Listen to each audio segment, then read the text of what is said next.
gising og flor o ilasi, apil na si pining og nani.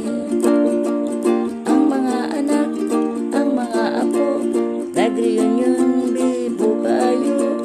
Sa kanunay maghigugmay, kay sugo kining tiunay.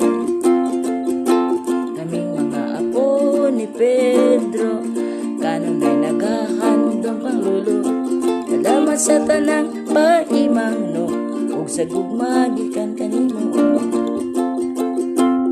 May balay gamay sa bungtod, kang nanay tatay kadtong tinukod. May batang gamay sa bintana, si Pedro kadto nga bata.